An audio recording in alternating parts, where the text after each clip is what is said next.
लोकसभा चुनाव से पहले जब मध्य प्रदेश में विधानसभा चुनाव हुए थे तो सीटों के बंटवारे को लेकर अजय राय और अखिलेश यादव के बीच तीखी नोकझोंक इस कदर बढ़ गई थी कि अजय राय के विरोध में सपा के प्रदेश कार्यालय पर होर्डिंग्स लगाई गई, तो वहीं कांग्रेस के प्रदेश कार्यालय पर भी समाजवादी पार्टी के खिलाफत से भरे होर्डिंग देखे गए। आलम यह हुआ कि प्रियंका और राहुल जैसे सीनियर लीडर को उतर कर समझौता करना पड़ा था। आखिरकार समझौता भी हुआ और इंडिया गठबंधन ने अप्रत्याशित जीत भी उत्तर प्रदेश में हासिल की। लेकिन एक बार फिर तब की दुश्मनी का बदला अजय राय ने सपा से निकालने के लिए अब क्या नया प्लान बनाया है और अचानक सपा के गढ़ भदोही जाकर अजय राय ने ऐसा क्या गुल खिलाया जिससे अखिलेश की न सिर्फ नींद उड़ेगी बल्कि 10 सीटों पर होने वाले विधानसभा उपचुनाव में समीकरण भी काफी हद तक बदल सकते हैं। गुपचुप तरीके से अजय राय का भदोही जाना और अचानक योगी सरकार के खिलाफ खड़े हो जाना, ये कुछ ऐसे संकेत है जो इस विधानसभा उपचुनाव को काफी कुछ हद तक बदलेंगे। वो संकेत क्या है, ये सब कुछ आज की इस रिपोर्ट में हम आपको दिखाएंगे भी और बताएंगे भी।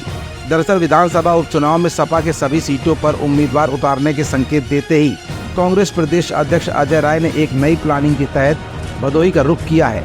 अचानक भदोही पहुंचे अजय राय ने भदोही के सपा विधायक जाहिद बेग के घर वालों से मुलाकात की और सपा विधायक के साथ हो रही ज्यादती का आरोप लगाया।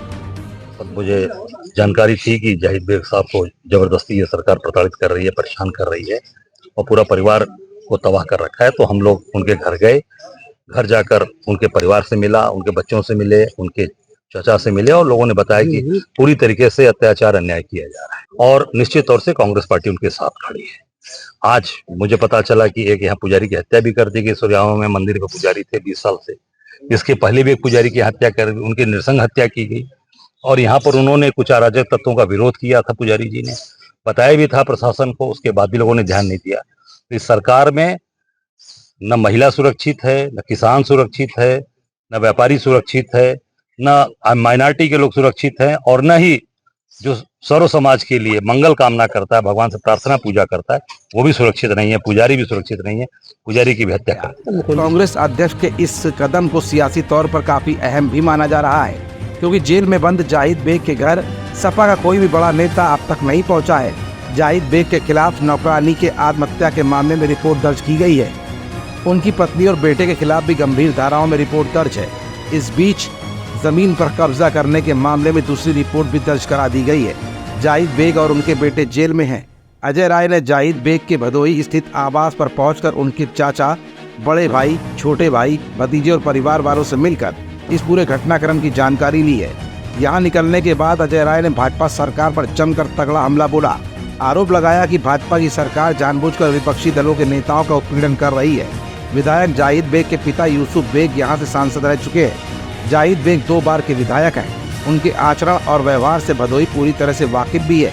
उनके खिलाफ होने वाली हर कार्रवाई पूरी तरह से बदले की प्रवृत्ति है।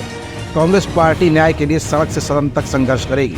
अजय राय के इस कदम के सियासी मायने भी निकाले जा रहे हैं, क्योंकि उन्होंने उपचुनाव में 5 सीटों पर दावा किया है। इसमें भदोही से सटी मंझवा विधानसभा सीट भी है।